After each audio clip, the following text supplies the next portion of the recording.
wabarakatuh. Perkenalkan, nama saya Ispia Spiati dari program studi Pendidikan Guru Sekolah Dasar kelas 4A Universitas Muhammadiyah Tasikmalaya. Video ini dibuat untuk memenuhi salah satu tugas Islam Kemuhammadiyahan 3. Dalam video kali ini saya akan menjelaskan mengenai integrasi Islam dan ilmu pengetahuan. Pertama, hakikat ayat-ayat Allah. Di dalam Al-Quran, segala sesuatu yang menunjukkan kepada kesaktian atau adanya sesuatu yang lain disebut dengan ayat-ayat Allah, yang berarti bukti yang telah teruji kebenarannya, pengetahuan yang mutlak, dan pernyataan kebenaran. Jadi, ayat-ayat Allah terdiri atas segala sesuatu di alam semesta yang memperlihatkan dan mengkomunikasikan keberadaan dan sifat-sifat Allah. Mereka yang dapat mengamati dan senantiasa ingat akan hal ini akan memahami bahwa seluruh jagat raya hanya tersusun atas ayat-ayat Allah. Hal ini sebagaimana bahwa Allah telah menstimulasi manusia agar bisa melihat dan mempelajari alam dan seisinya, karena Allah telah menunjukkan kebesarannya kepada para makhluknya, sebagaimana firman-Nya dalam Quran surat Yunus ayat 101 yang artinya, katakanlah, perhatikanlah apa yang ada di langit dan di bumi, tidaklah bermanfaat tanda kekuasaan Allah dan Rasul-Rasul yang memberi peringatan bagi orang-orang yang tidak beriman. Ayat tersebut menjelaskan agar manusia mengetahui sifat-sifat dan kelakuan alam di sekitarnya yang akan menjadi tempat tinggal dan sumber bahan serta makanan selama ia hidup. Kata melihat dalam ayat tersebut bukan berarti melihat dengan pikiran kosong, tetapi dengan perhatian pada kebesaran dan kekuasaan Allah dan makna yang teramat dari gejala-gejala alam tersebut. Dengan demikian kita bisa lihat bahwa ada teguran-teguran dari Allah dalam Quran surat Al-Ghasyiyah ayat 17-20 yang artinya, maka apakah mereka tidak memperhatikan unta bagaimana ia diciptakan, dan langit bagaimana ia ditinggikan, dan gunung-gunung bagaimana ia ditegakkan, dan bumi bagaimana ia dihamparkan? Berdasarkan beberapa ayat tersebut, sebenarnya inilah yang dilakukan oleh para pengembang ipteks, yaitu melakukan observasi dengan penuh perhatian untuk dapat menjawab pertanyaan bagaimana proses itu terjadi. Sudah menjadi kewajiban bagi setiap manusia untuk dapat melihat ayat-ayat Allah, mengenal Sang Pencipta yang menciptakannya, dan segala sesuatu yang lain, menjadi dekat kepadanya, menemukan arti keberadaan dan kehidupannya, dan menjadi orang yang beruntung di dunia maupun di akhirat. Selain itu, Allah mengajak kepada orang-orang yang berakal agar memikirkan hal-hal yang biasa diabaikan orang lain atau yang disebut dengan hasil evolusi, kebetulan, atau keajaiban alam belaka.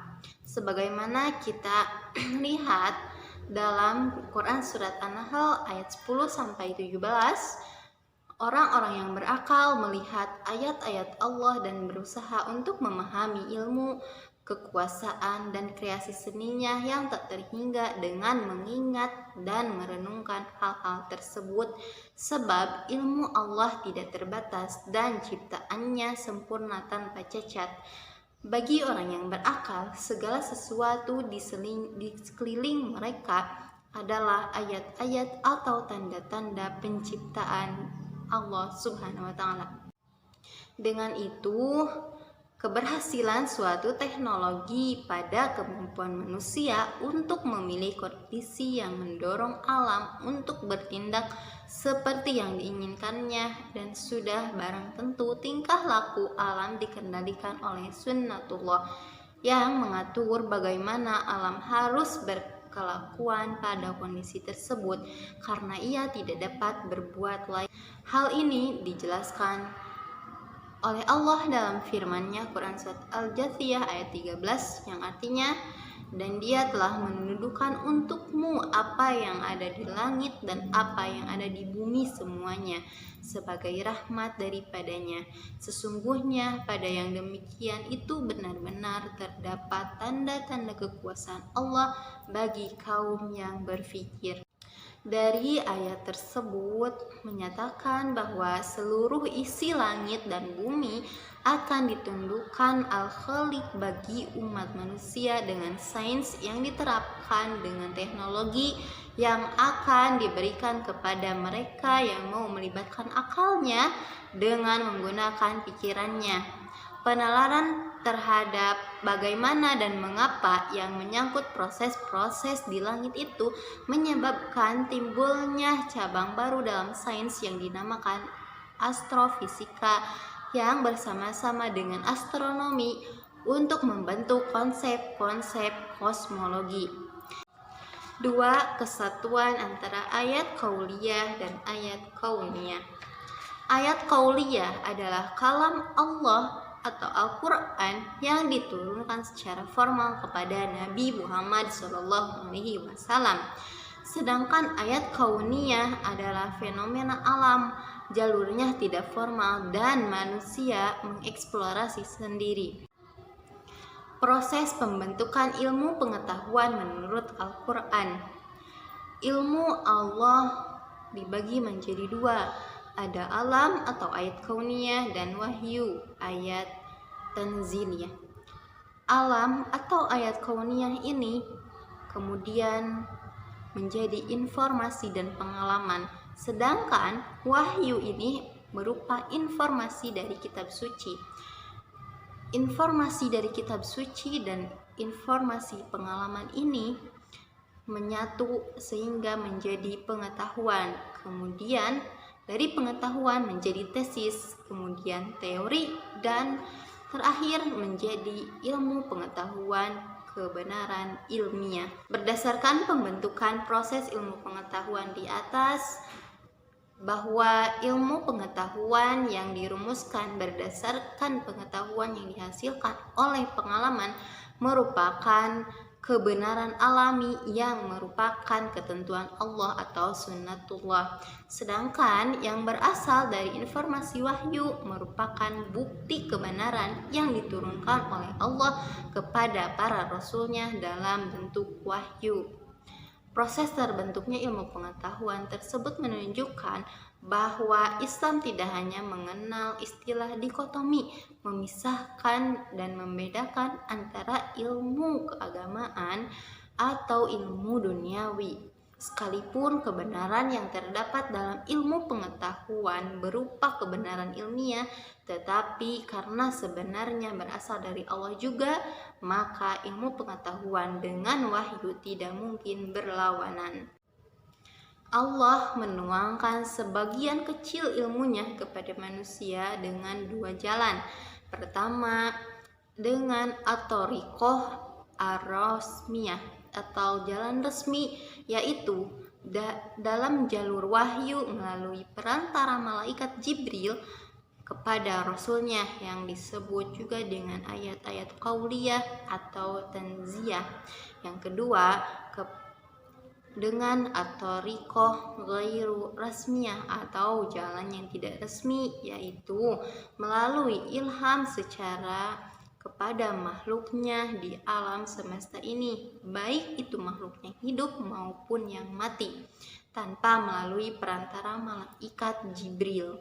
Yang ketiga, interkoneksitas dalam memahami ayat qauliyah dan kauniyah. Secara garis besar, Allah menciptakan ayat dalam dua jalan. Keduanya saling menegaskan dan saling terkait satu sama lainnya.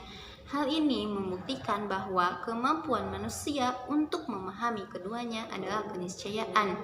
Allah tidak hanya memberikan perintah untuk sekedar memahami ayat-ayat Allah berupa qauliyah, tetapi juga untuk melihat fenomena alam ini. Alam adalah ayat Allah yang tidak tertuang dalam bentuk perkataan Allah untuk dibaca dan dihafal. Tetapi alam adalah ayat Allah yang semestinya dieksplor dan digali sedalam-dalamnya untuk semakin mendekatkan diri kepada kekuasaan Allah. Bentuk interkoneksitas antara ayat kauniyah dengan ayat qauliyah didasarkan pada firman Allah dalam Quran surat Al-Imran ayat 191 yang artinya yaitu orang-orang yang mengingat Allah sambil berdiri atau duduk atau dalam keadaan berbaring, dan mereka memikirkan tentang penciptaan langit dan bumi seraya berkata, "Ya Tuhan kami, tiadalah Engkau menciptakan ini dengan sia-sia. Maha suci Engkau, Maha pemeliharalah kami dari siksa neraka." Berdasarkan ayat tersebut, dalam pandangan seorang muslim, ayat qauliyah akan memberikan petunjuk bagi kebenaran ayat kauniyah. Misalnya dalam Quran surat An-Nur ayat 43 yang mengisyaratkan terjadinya hujan, Quran surat Al-Mu'min ayat 12-14 yang mengisyaratkan tentang keseimbangan dan kestabilan pada sistem tata surya. Sebaliknya, ayat kauniyah akan menjadi bukti bagi kebenaran ayat qauliyah yang dapat kita lihat dalam Quran surat Al-Fussilat ayat 53. Dengan demikian, interkoneksitas antara ayat qauliyah sebagai petunjuk wahyu yang diberikan isyarat global tentang fenomena ipteks untuk membantu menjelaskan dan mencocokkan terhadap ayat kauniyah. Hal ini merupakan suatu sunatullah yang terus-menerus tidak terputus. Sekian yang dapat saya sampaikan. Mohon maaf apabila terdapat banyak kekurangan dan kesalahannya. Semoga bermanfaat. Terima kasih. Wassalamualaikum warahmatullahi wabarakatuh.